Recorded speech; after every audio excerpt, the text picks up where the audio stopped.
Чтобы вспомнить, какими мы были, в семейный альбом загляните, и сразу нахлынут воспоминания, как мы жили, учились, дружили, смеялись, шутили, влюблялись и расставались, и очень счастливы были.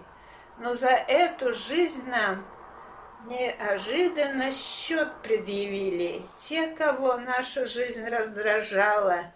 Им захотелось время повернуть вспять и командовать великой страной и народом опять. Нет, господа, прошли те времена, Россия была и будет со своим народом всегда. А вы уймитесь и удалитесь лучше подальше и навсегда. Такая позиция моя.